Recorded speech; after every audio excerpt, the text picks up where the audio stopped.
నమస్తే, నేను Kavitha. Welcome to I dream news and నిజాలు.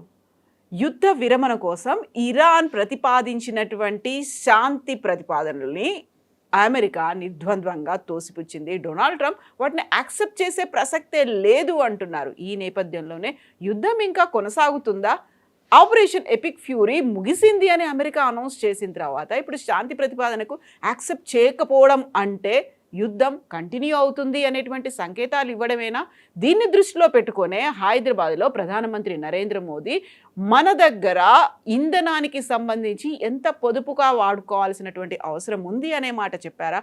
బంగారం కొనుగోళ్లతో పాటుగా ఏడాది పాటు విదేశీ ప్రయాణాలను రద్దు చేసుకోవడం, చమురు ఇంధనానికి సంబంధించి మనం చాలా కీలకంగా వ్యవహరించాల్సినటువంటి అవసరం ఉంది, దుబారా ఖర్చులను తగ్గించుకోండి అనే మాట మోదీ ఎందుకు చెప్పారు? మనతో పాటుగా ఉన్నారు సీనియర్ జర్నలిస్ట్ సురేష్ కొచ్చతిల్ గారు. సార్ నమస్తే.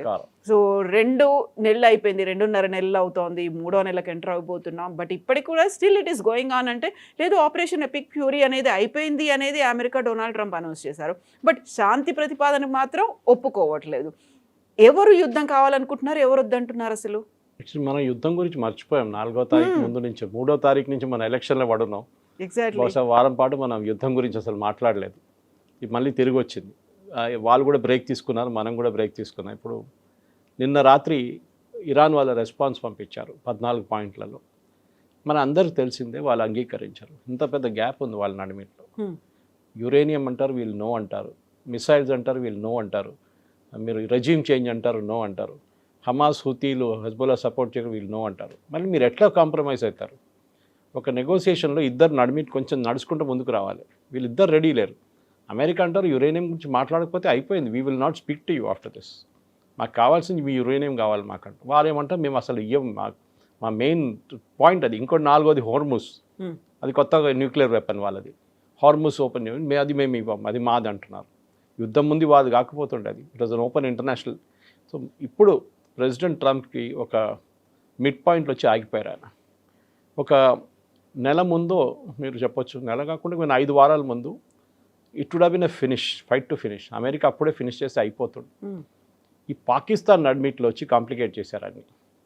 పాకిస్తాన్ ఒక మీడియేటర్కి వచ్చి ఏమన్నారు, మేము కన్విన్స్ చేస్తాం ఇరాన్ని, మీరు కొంచెం సీజ్ ఫైర్ పెట్టండి, మేము కన్విన్స్ చేసి మీకు ఏం కావాలో ఇప్పిస్తామన్నారు.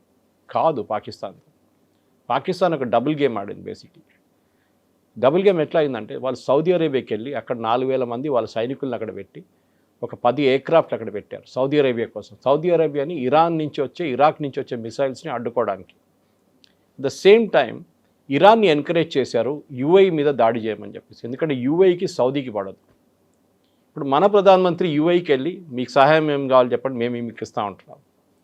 సో ఒక ఫ్లాష్ పాయింట్ అక్కడే వచ్చేసింది. ఇది Saudi Arabia versus UAE. Already వాళ్ళు సొమాలీల్యాండ్లో ప్రాబ్లం ఉంది, యెమెన్లో ప్రాబ్లం ఉంది. మొన్న కూడా జరిగింది, వాళ్ళు ఒపెక్ నుంచి యూఏఈ బయటకు వచ్చిన తర్వాత సౌదీ అరేబియా దాని మీద చాలా పెద్ద ఏం చెప్తారు, ఒక కోపం వచ్చింది వాళ్ళకి, లిటరల్గా కోపం వచ్చింది, ఎందుకు వెళ్ళిపోయారు ఒపెక్ నుంచి అని. ఇప్పుడున్న పరిస్థితుల్లో ప్రెసిడెంట్ ట్రంప్కి ఆప్షన్స్ ఏంటి? ఇవాళ పొద్దున Israeli prime minister Benjamin Netanyahu 60 Minutes అని చెప్పి CBS ఒక ప్రోగ్రామ్ ఉంది అమెరికాలో, చాలా మంచిది, వెరీ ఎక్సలెంట్ ప్రొఫెషనల్ ఇంటర్వ్యూస్. దాంట్లో ఆఫ్టర్ యుద్ధం మొదలైన తర్వాత ఫస్ట్ టైం బెంజమిన్ నెతన్యాహు ఒక అమెరికన్ ఛానల్తో ఇంత డీటెయిల్గా ఇంటర్వ్యూ ఇచ్చారు. ఆ ఇంటర్వ్యూ మీరు చూడాల్సింది. ఆ ఇంటర్వ్యూలో చాలా మటుకు బెంజమిన్ నెతన్యాహును అడిగిన ప్రతి ప్రశ్నకి ఆయన ఆలోచించి జవాబిచ్చారు. సో ఆయన దగ్గర అడిగారు, మీరు యుద్ధానికి వెళ్ళారు కదా, అమెరికాని మీరు గుంజి తీసుకెళ్లారని చెప్పి ఆరోపణ ఉంది, బలవంతంగా లాక్కెళ్ళారు అని చెప్పారు. అట్లేం లేదే, మేము అమెరికా ముందు ఆప్షన్స్ పెట్టాం, ఇది ఉంది, వీళ్ళు ఇవాళ మీట్ అవుతున్నారు, దట్ ఈస్ శనివారం రోజు February 20th ఒక మీటింగ్ జరగబోతుంది తెహరాన్లో, చాలా పెద్ద ఇంపార్టెంట్ మీటింగ్. దాంట్లో ఏదో పెద్ద ఒక నిర్ణయం తీసుకోబోతున్నారు, ఒక ఆపర్చునిటీ, మేము వెళ్ళి కొట్టేస్తున్నాం, మీరు వస్తారా అని అడిగారు. ప్రెసిడెంట్ ట్రంప్కి naturally Israeli prime minister credit తీసుకుంటే మళ్ళీ నేనేం చేయాలి, నేను కూడా పాల్గొన్నాను చెప్పని చెప్పి ఆయన కూడా తోడొచ్చేసారు. వచ్చిన తర్వాత ఇజ్రాయెల్ మీకు తెలుసు జరిగిపోయింది, Israel was no longer active. వాళ్ళకి కావాల్సిన వాళ్ళు సాధించుకున్నారు. సుప్రీం లీడర్ని చంపారు, 40 కమాండర్ని తీసేశారు. వాళ్ళు అటువైపు వెళ్ళిపోయారు, లెబనాన్ వైపు, ఇక్కడ హెజ్బుల్లాతో వాళ్ళ గొడవ అక్కడ ఉంది. అమెరికా ఇక్కడ చిక్కం, అమెరికా బాంబింగ్ చేశారు, అమెరికా మీద బాంబింగ్ జరిగింది. అమెరికా 2 పైలట్లు ఒక డెజర్ట్లో పోయారు, మళ్ళీ వాళ్ళని తీసుకురావాల్సి వచ్చింది. అరౌండ్ F-16 పోయిన, ఒక C-130 పోయింది, ఒక హార్నెట్ పోయింది, చాలా మటుకు ఎయిర్క్రాఫ్ట్ పోయింది వాళ్ళు, చాలా నష్టాలు కూడా జరిగింది వాళ్ళ బేసెస్ మీద. ఇప్పుడు బయటకు వస్తుంది అదంతా. దాని తర్వాత అమెరికాకి పాకిస్తాన్ వచ్చి మేము హెల్ప్ చేస్తాం, Asim Munir is my great friend అంటారు ట్రంప్. ట్రంప్కి ఏంటంటే ఈ యుద్ధం నుంచి ఎట్టైనా బయటికి రావాలి, ఎందుకంటే అప్పుడే స్ట్రెయిట్ ఆఫ్ హార్మోజ్ బంద్ చేశారు ఇరాన్. దాని తర్వాత ఆయిల్ ప్రైసెస్ పెరిగింది, స్టాక్ మార్కెట్ పడిపోయింది. ఈ పరిస్థితుల్లోనే ప్రెసిడెంట్ ట్రంప్కి పాకిస్తాన్ మేము ఇరాన్ని తీసుకొచ్చి మీరు చెప్పిన దాన్ని కన్విన్స్ చేస్తామన్నారు.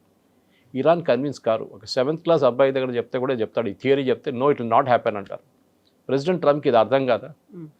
ఆయన మళ్ళీ ఇప్పుడు ఎన్నిసార్లు, ఒకసారి అయితే ఫిజికల్ మీటింగ్ జరిగింది, వైస్ ప్రెసిడెంట్ వెళ్ళారు, జేడీ వ్యాన్స్ వెళ్ళారు, స్టీవ్ విట్కాఫ్, జారెడ్ కోష్నర్ వెళ్ళారు, ఏం కాలేదు.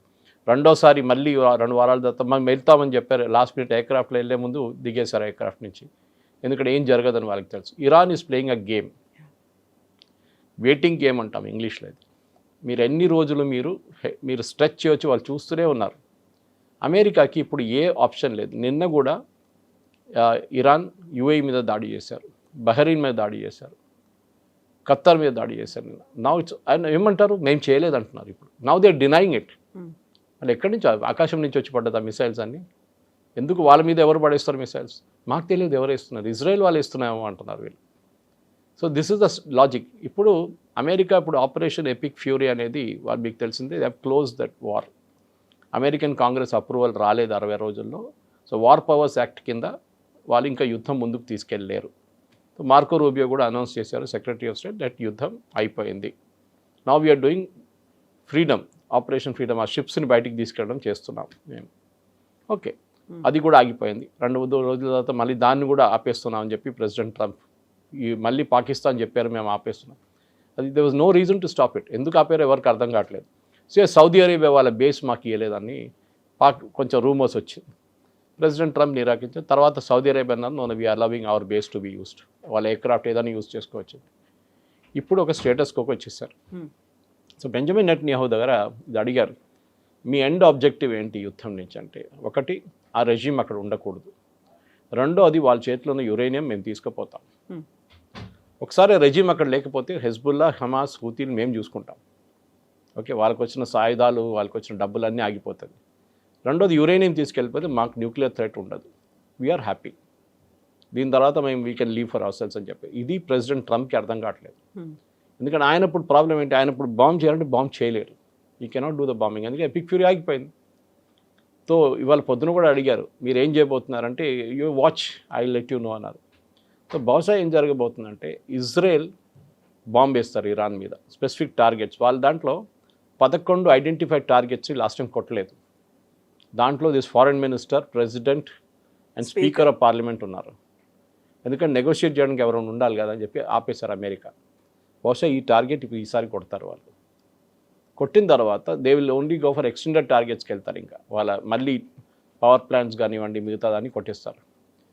ఇరాన్ ఏం చేస్తారంటే ఇమ్మీడియట్గా అమెరికన్ అసెట్స్ మీద కొడతారు వాళ్ళు. అంటే దుబాయ్, యుఏఈలో ఉన్న assets, Qatar, Bahrain, Kuwait, Oman, Saudi Arabia, ఇక్కడ ఉన్న అసెట్స్ మీద ఇరాన్ మిసైల్స్ కొడతారు. ఆల్రెడీ వాళ్ళు మొదలు పెట్టారు. ఇవాళ పొద్దున వార్నింగ్ కూడా ఇచ్చారు, మా మీద దాడి జరిగితే మేము అమెరికన్ అసెట్స్ ఎక్కడ ఉందో అక్కడ కొడతాం మేము, అరబ్ కంట్రీస్లో, గల్ఫ్ కంట్రీస్లో అన్ని, ఆ చుట్టుపక్కల ఉన్న దేశాల్లో.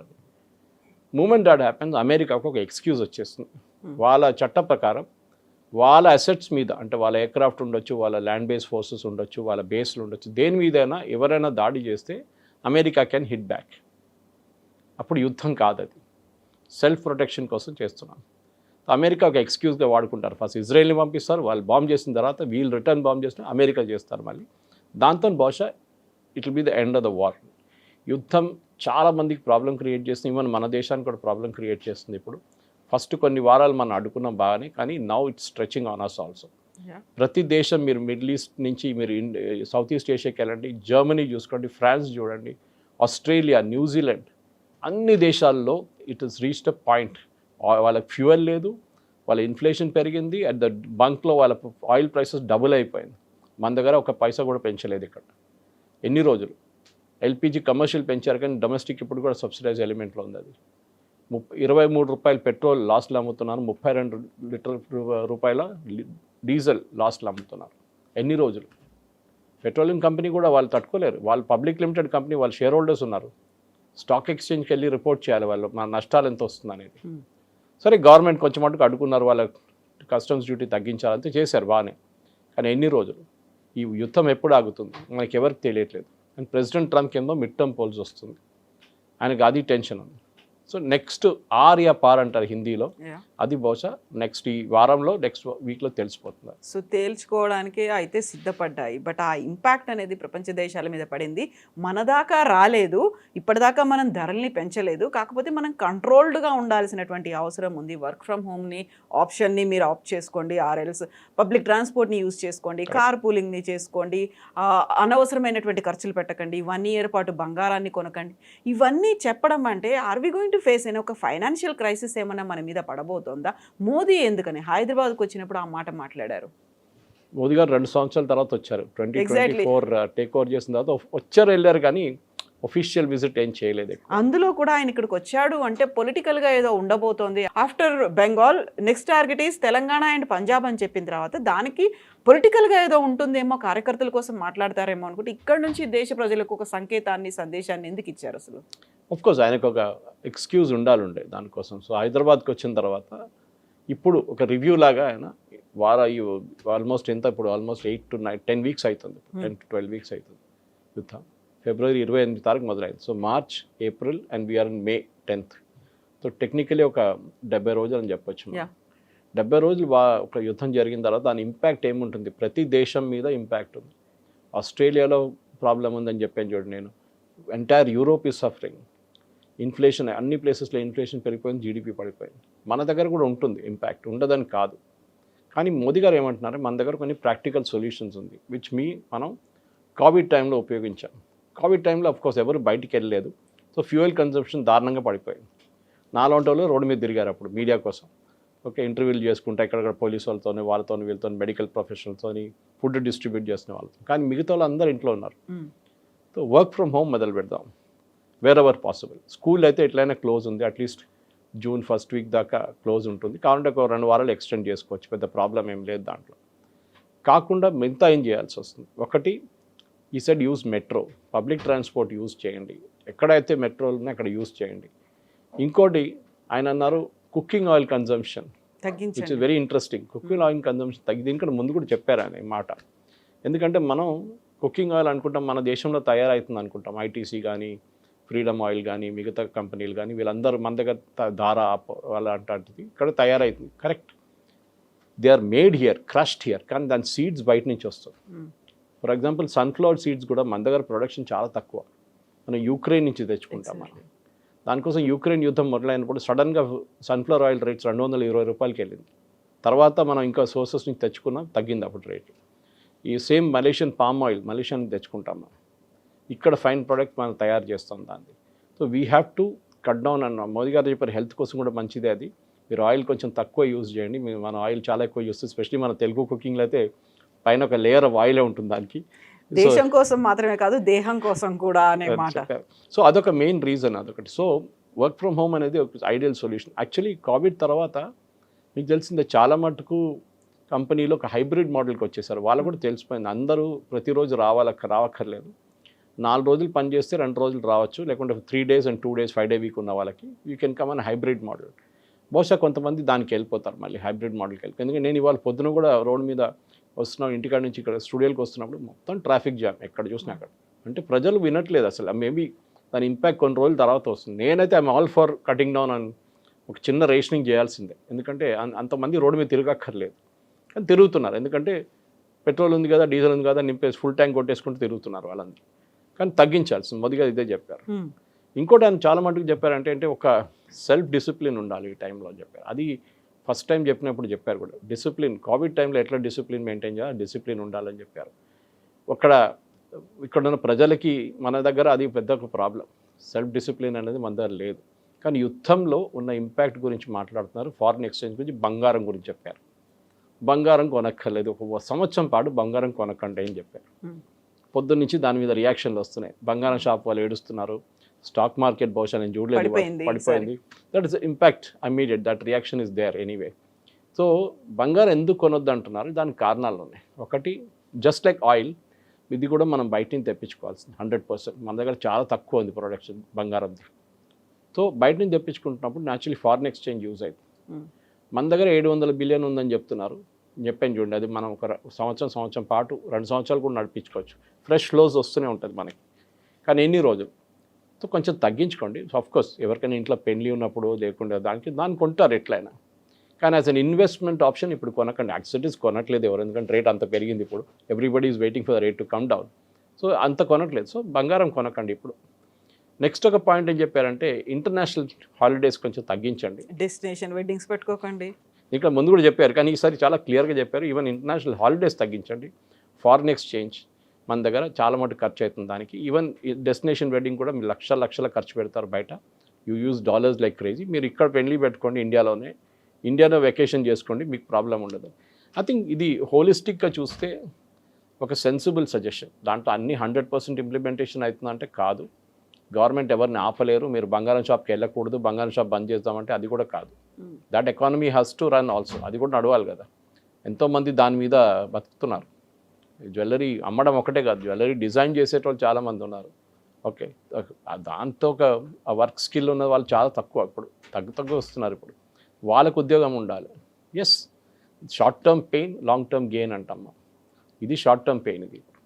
సో గతంలో కూడా వికసిత్ భారత్ గురించి చాలా ఎక్కువగా గొప్పగా చెప్పుకుంటూ వచ్చారు. ఇప్పుడేమో సడన్గా మా వోకల్ ఫర్ లోకల్ అనే మాట, గ్లోబల్గా ఉన్నటువంటి లగ్జరియస్ బ్రాండ్స్ ఏవైతే ఉన్నాయో వాటన్నిటిని కొనకండి, లగ్జరీస్ని తగ్గించుకోండి అని ఈ చెప్పడం ఒకవైపు అయితే, ఆర్థిక సంక్షోభం మనకేమైనా రాబోతోందా? నిజంగా ఆయిల్ సంక్షోభం, క్రైసిస్ అనేది మన దగ్గర ఉందా? దాన్ని బయటపడడానికి మనకి ఇండైరెక్ట్గా ఇండికేషన్స్ ఇస్తున్నారా? మొన్నటిదాకా రిసోర్సెస్ బాగా ఉన్నాయి, మన దగ్గర నిల్వలు ఉన్నాయి, స్టోరేజ్ కెపాసిటీ ఇంత ఉంది, 2 నెలలు కావచ్చు, 75 రోజుల పాటు మనకు అవైలబుల్గా ఉంటాయి, ఇన్ని చెప్పిన తర్వాత ఆల్ ఆఫ్ ది సడన్ ఒకేసారి ఉన్నట్టుండి చెప్పాడు మీరు అన్నింటినీ కట్ డౌన్ చేసుకోండి. మనం నెత్తిన ఏదైనా రుద్దుతున్నారా, లేకుంటే మనం గమనించలేంది, మనకు అర్థం కాంది ఏదైనా మోదీ మనకు చెప్పే ప్రయత్నం చేస్తున్నారా? మోదీ గారు 8 గంటలకు రాలేదు, అది చాలా పెద్ద అడ్వాంటేజ్. నైట్ మిత్రో అని రాలేదు. 8 o'clock అనగానే అందరికి భయం వేస్తుంది, మళ్ళీ ఏదో జరగబోతుంది. ఎస్, ఒక బెల్ట్ టైట్నింగ్ ఎక్సర్సైజ్ ఉండాల్సింది, దాంట్లో డౌట్ లేదు. ఎందుకంటే చాలా మటుకు మిగతా దేశాలు చూస్తూ నేర్చుకోవాలి. ఒక శ్రీలంకని చూడండి, కంప్లీట్లీ బ్యాంక్రప్ట్. పాకిస్తాన్ 2 వారాలు కావాల్సిన ఆయిల్ కూడా వాళ్ళ దగ్గర కొనలేరు వాళ్ళు. ఇటు నేపాల్, బంగ్లాదేశ్, అన్ని దేశాలు సఫర్ అవుతున్నారు. నార్త్ మిడిల్ ఈస్ట్ కాకుండా మీరు అటువైపు చూడండి. You look at south east Asia, Indonesia, Malaysia, అన్ని దేశాలు ఎవ్రీబడీ ఈజ్ సఫరింగ్. ఎందుకంటే అందరికి ఇదే ప్రాబ్లమ్స్. మనకున్న ప్రాబ్లం వాళ్ళకు కూడా ఉందన్నమాట. కానీ మనం because we are 5th or 6th largest, ఇప్పుడు 4 కాదు, ఇప్పుడు 5కి వెళ్ళిపోయాం మనం. కానీ population wise we're the 2nd largest importer of crude. China తర్వాత మనమే ఉంటాం. సో మనం న్యాచురలీ మనకు కొంచెం బెల్ట్ టైట్నింగ్ చేసుకోవాలి. మోదీ గారు ఎలక్ట్రిక్ కార్స్ గురించి మాట్లాడారు, చాలా ఇంపార్టెంట్. ఇది ఒక ఐడియల్ ఆపర్చునిటీ. ప్రతి క్రైసిస్ ఒక ఆపర్చునిటీ క్రియేట్ చేస్తుంది.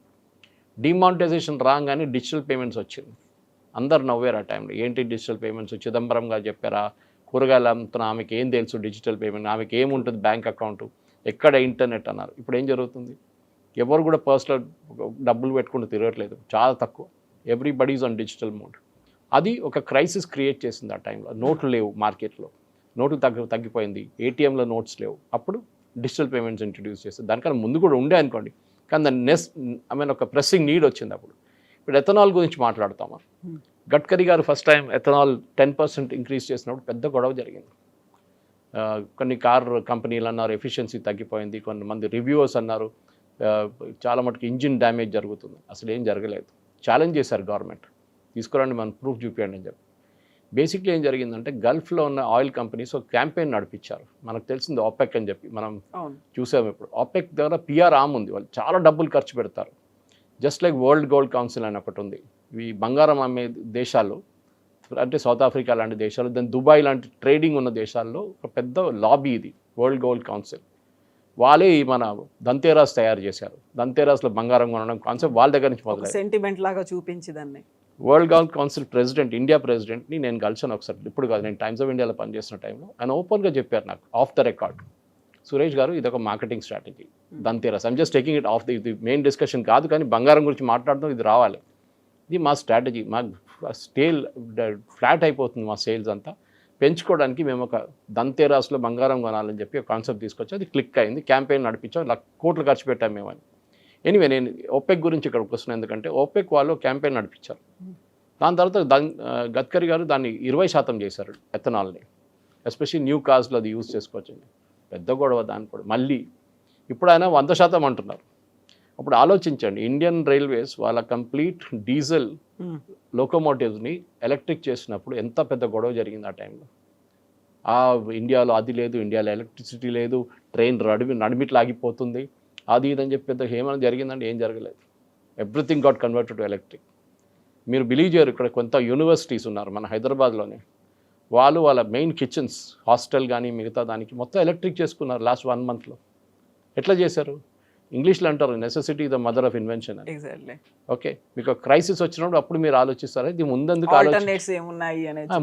ఆలోచించలేదు, ఇది దాన్ని సోలార్ కనెక్ట్ చేస్తున్నారు ఇప్పుడు. సో ప్రతిదానికి ఒక ఆపర్చునిటీ. సో మోదీ గారు అదే చెప్పారు, యూస్ ఎలక్ట్రిక్ వెహికల్స్. మనం చూస్తున్నాం సెంట్రల్ గవర్నమెంట్ ఇచ్చే ఫండ్స్తో కొంటున్న బస్సులు కూడా చూస్తున్నాం సిటీలో. ప్రతి సిటీలో వాళ్ళు ఇస్తారు 600-500 బస్సులు ఇస్తారు, అన్ని ఎలక్ట్రిక్ ఇస్తారు. ఇప్పుడు they are not giving non electric vehicles, diesel buses ఇవ్వట్లేదు, అసలు ఫండింగ్ ఇవ్వట్లేదు.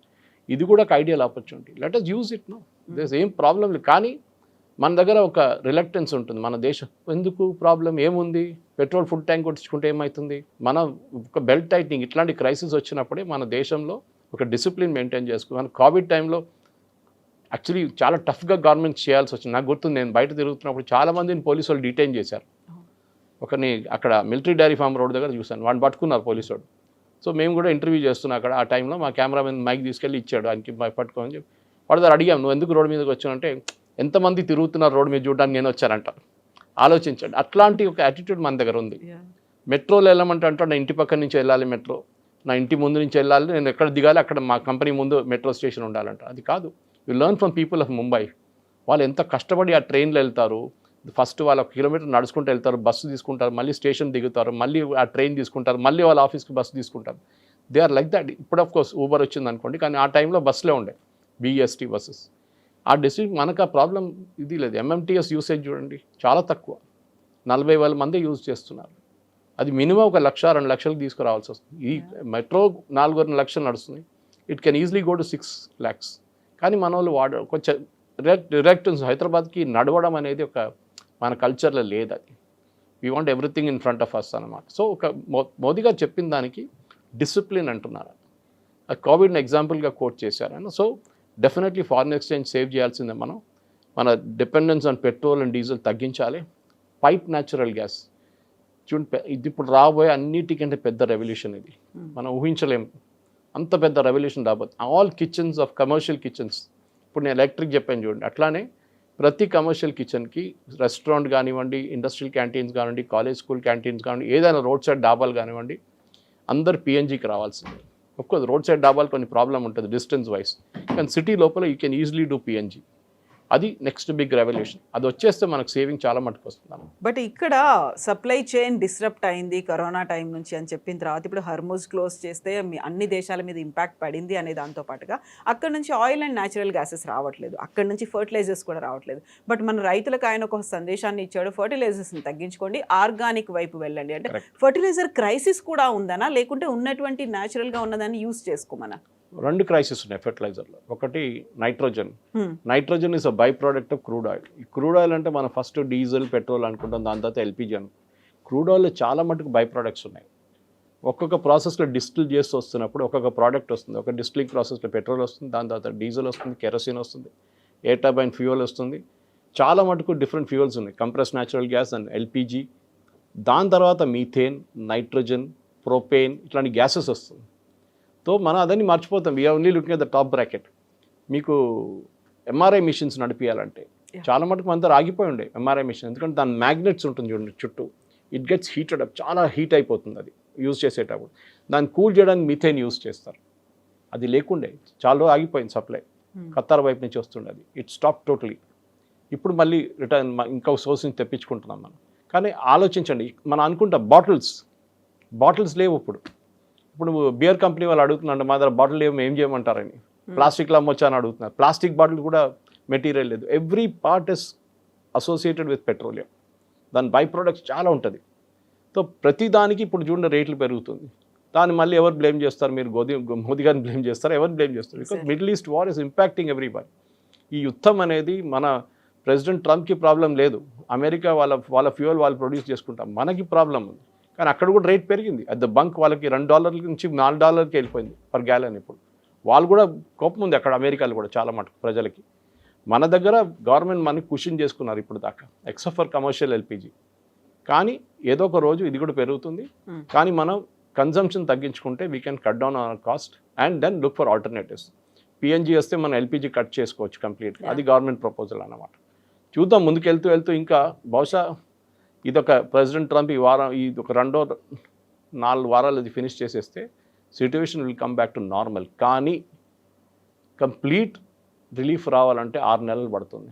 అన్ని ఎక్స్పర్ట్స్ అందరు చెప్తున్నారు ఈ యుద్ధం రేపు ఆగితే కూడా 6 నెలలు పడుతుంది. ఇది ఇంపాక్ట్ ఎందుకంటే ఖతార్లో ఉన్న గ్యాస్ ఫెసిలిటీస్ని కొట్టారు ఇరాన్, సౌదీ అరామ్కోని కొట్టారు. అరామ్కో చీఫ్ అన్నారు 1 billion barrels of oil has been lost in this war అని.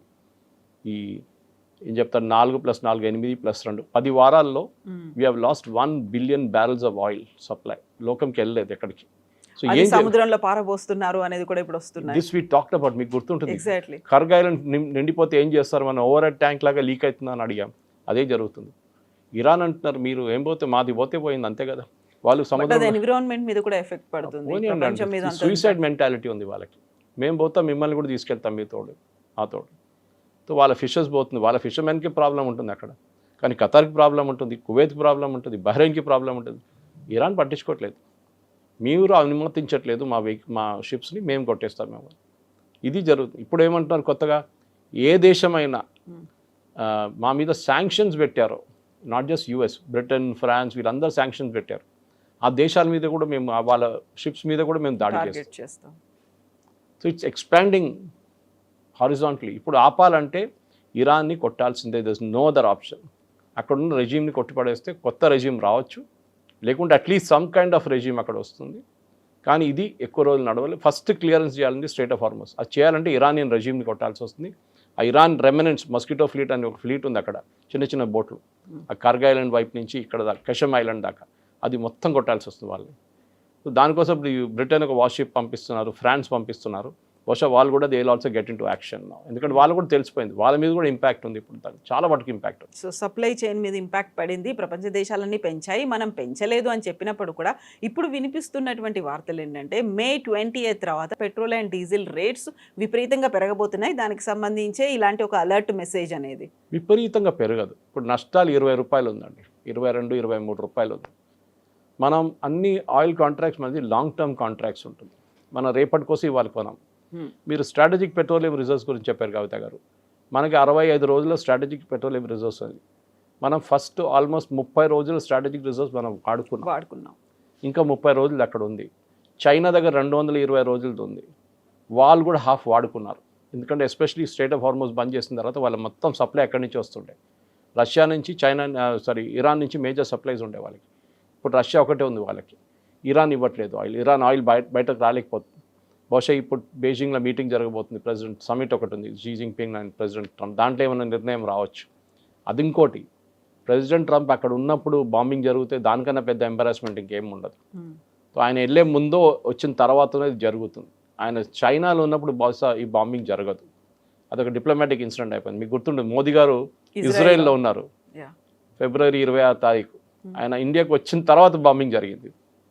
So that maybe it's a coincidence, but జరిగింది అట్లనే. సో ఇది కూడా అంతే జరుగుతుంది. సో చైనా దీంట్లో ఒక పెద్ద రోల్ ప్లే చేస్తున్నారు. ఎందుకంటే ఆయుధాల పార్ట్ బెంజమిన్ నెటన్యాహు 60-minute ఇంటర్వ్యూలు అన్నారు, what role did China play అంటే వీ నో ఇట్ అన్నారు.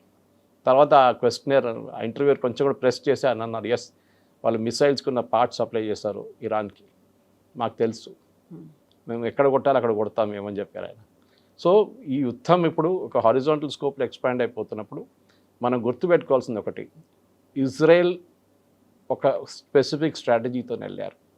వాళ్ళు మీరు యుద్ధం బంద్ చేస్తే కూడా వాళ్ళు బాంబ్ చేస్తారు ఇరాన్ని, అక్కడున్న రెజీమ్ వెళ్ళేదాకా, వాళ్ళు న్యూక్లియర్ సరెండర్ చేసేదాకా. మన దగ్గర పెరుగుతాయంటారా? సో అక్కడికి వస్తున్నాను నేను. ఒక ₹22 ఇప్పుడు ఇంటర్నేషనల్ మార్కెట్లో పెరిగింది మనకి ఇంపాక్ట్. దాన్ని కుషన్ చేయాలంటే గవర్నమెంట్ ఒకవైపు, స్టేట్ గవర్నమెంట్స్ వాళ్ళ వ్యాట్ కట్ చేయొచ్చు, విపరీతంగా వ్యాట్ ఛార్జ్ చేస్తారు ఇక్కడ.